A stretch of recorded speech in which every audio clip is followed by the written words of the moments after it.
आप तमाम बिहार वासियों का क्रांतिकारी इस्तेमाल करता हूं, आपका हार्दिक अभिनंदन करता हूं।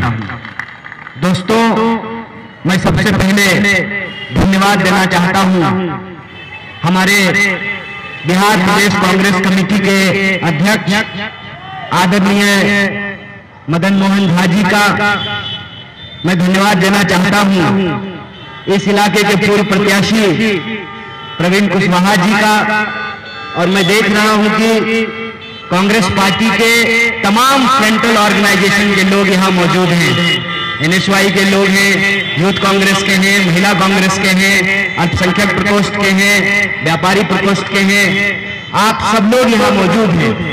मैं आपको विशेष रूप से धन्यवाद देना चाहता हूं कि आपने मुझे इस महत्वपूर्ण सत्याग्रह में आने का अवसर प्रदान किया है, और मैं विशेष रूप से कृतज्ञ हूं इस इलाके के तमाम निवासियों का कि आपने कांग्रेस पार्टी के इस सत्याग्रह को अपना समर्थन दिया है, अपना साथ दिया है। दोस्तों, बिना किसी औपचारिकता के कुछ दिल की बात मैं आपसे करना चाहता हूं।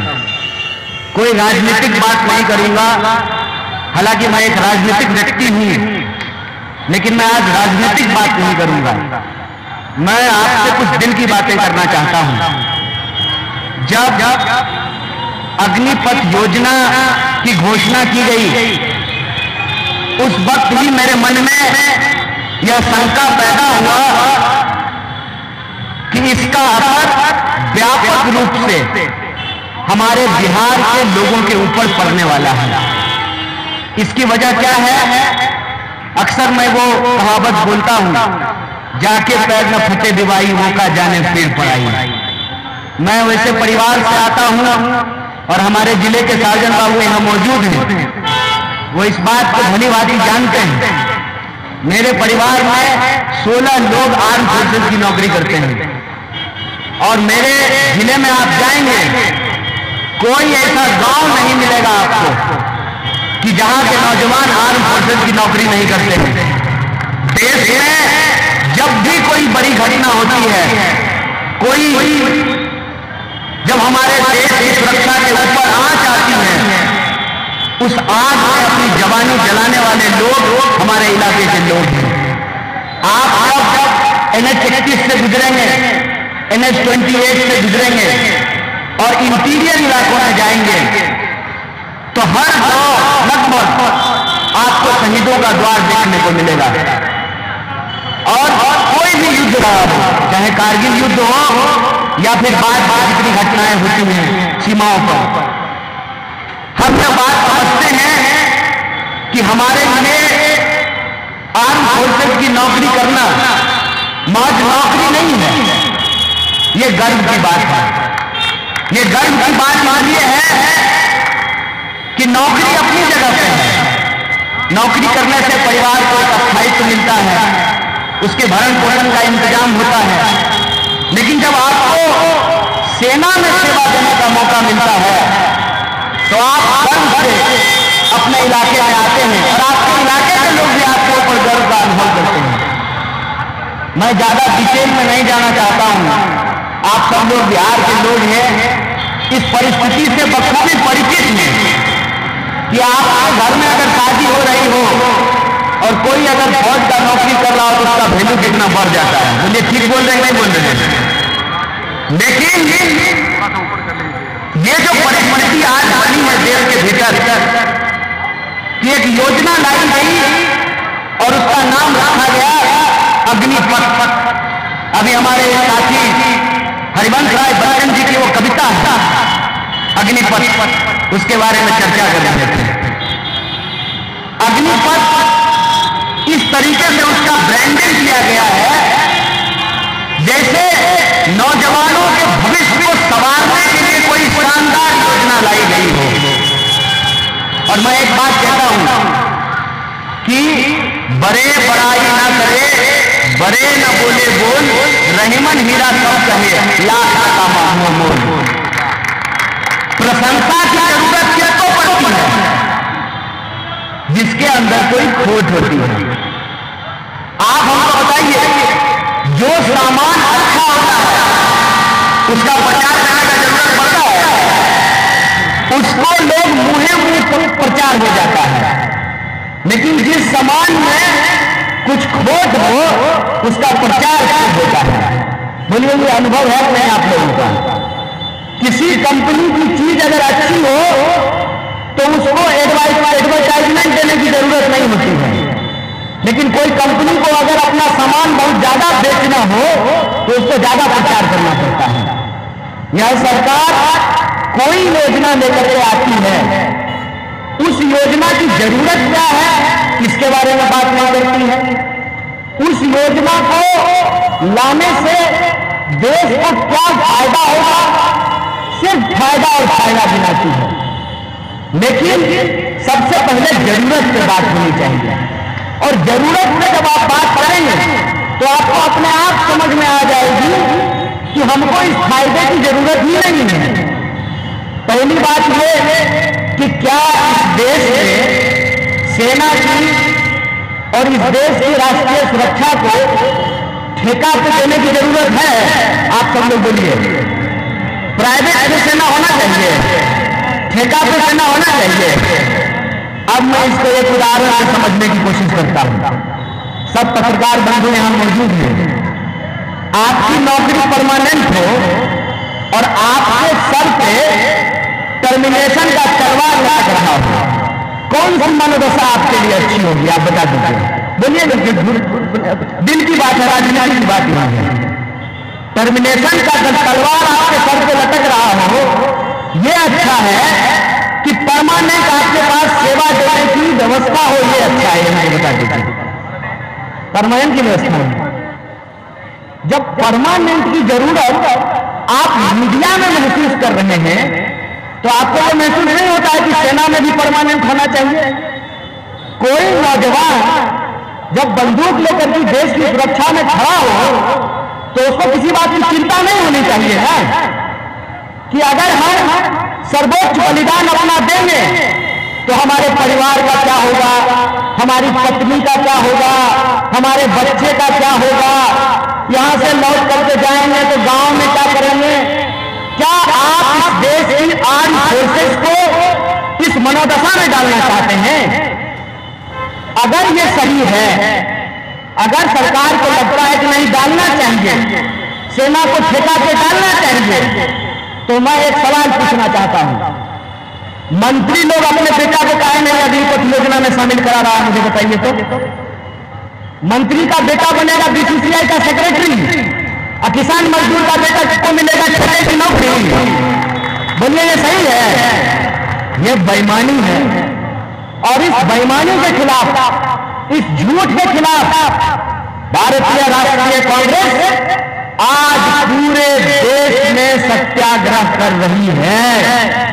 इसी पर जब हम यहां मौजूद हैं, बिहार के तमाम विधानसभा क्षेत्रों में अग्निपथ योजना का हम विरोध कर रहे हैं। और अग्निपथ योजना का विरोध हम इसलिए कर रहे हैं कि ये योजना देश विरोधी योजना है। ये योजना इस देश के युवाओं के भविष्य के साथ विश्वासघात है। ये योजना इस देश के नौजवानों के फ्यूचर से खिलवाड़ है। ये इसलिए है कि आप मुझे बताइए कि आप अस्थायी सेवा को हटा करके 4 साल क्यों करना चाहते हैं? एमपी बनता है 5 साल के लिए, विधायक बनता है 5 साल के लिए, मुखिया बनता है 5 साल के लिए, सेना का नौकरी 4 साल के लिए क्यों, 5 साल के लिए क्यों नहीं? ये सवाल आप सोचिए। 5 साल के लिए इसलिए नहीं कि इस देश में एक एक्ट बना हुआ है, ग्रेजुएटी एक्ट, मजदूरों की सुरक्षा के लिए, मजदूरों के हक के लिए कानून बने हुए हैं कि अगर आप 5 साल नौकरी करेंगे, 5 साल सेवा देंगे तो आपको सुविधाएं देनी पड़ेगी। 4 साल ये अपने आप नहीं हो गया है, तो 4 साल क्यों, 3 साल क्यों नहीं, 2 साल क्यों नहीं, 6 साल क्यों नहीं, 10 साल क्यों नहीं, 4 साल क्यों है? 4 साल इसलिए है कि जो सुविधाएं बंद कर दी जाएंगी। और आप याद कीजिए, जब सरकार के द्वारा घोषणा की गई तो उस घोषणा के बाद ये नहीं बताया गया कि आपको टीए मिलेगा कि नहीं मिलेगा, आपको डीए मिलेगा कि नहीं मिलेगा, आपको कैंटीन की सुविधा मिलेगी कि नहीं मिलेगी, आपको पेंशन मिलेगा कि नहीं मिलेगा।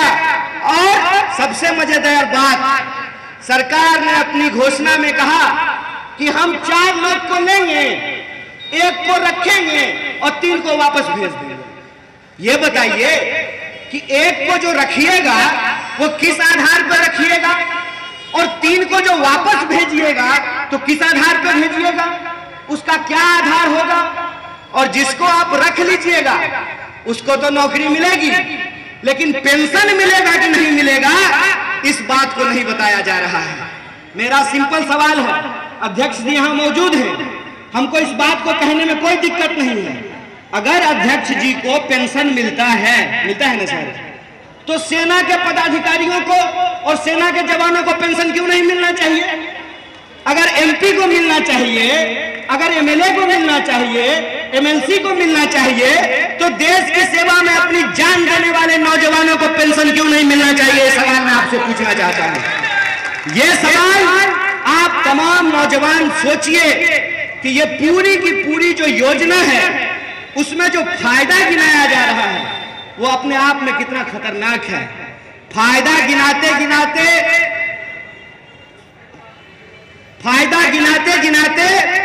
एक तो भाजपा के नेता ने कहा कि अगर आप सेना की नौकरी करेंगे, अग्निवीर बन करके आएंगे, तो आप बढ़िया ड्राइवर बन सकते हैं, आप बढ़िया नाई बन सकते हैं, आप बढ़िया धोबी बन सकते हैं, एक भाजपा के नेता ने कहा। दूसरा जो है भाजपा का नेता, वो तो और कमाल किया, वो तो बोला कि अगर हमको बीजेपी दफ्तर में चौकीदार का जरूरत पड़ेगा तो हम अग्निवीरों को प्राथमिकता देंगे। ये जो परिस्थिति देश के अंदर बनाई जा रही है, इस परिस्थिति को हम तमाम लोगों को समझने की जरूरत है। हमको समझने की जरूरत है कि आज देश के भीतर जो नौजवानों की हालत है, जो बेरोजगारी का आलम है, उसके खिलाफ हमको खुलकर बोलने की जरूरत है। बेरोजगारी का जो सवाल है उसको जब आप गौर से देखेंगे तो ये पहली बार नहीं हुआ है। याद कीजिए आप, रेलवे की भर्ती में गड़बड़ी हुई थी, रेलवे की भर्ती में गड़बड़ी के खिलाफ इस बिहार के ही नौजवान सड़कों पे उतर करके आए, और जब नौजवानों ने विरोध किया तो रेल मंत्री आकर के प्रेस कॉन्फ्रेंस किए और उस योजना में परिवर्तन किया गया। मैं कहता हूं कि अपने हक और अधिकार के लिए हमको लड़ना पड़ता है, अपने हक हुक के लिए हमको लड़ना पड़ता है। और जहां तक लड़ने का सवाल है, इस बात को याद रखिएगा, कोई भी लड़ाई सत्य और अहिंसा के रास्ते पे चल करके जीती जा सकती है। आप अगर अपने मुद्दों को जीतना चाहते हैं तो याद कीजिए, किसानों ने अपने मुद्दों को सत्य और अहिंसा के रास्ते पे चल करके जीता था।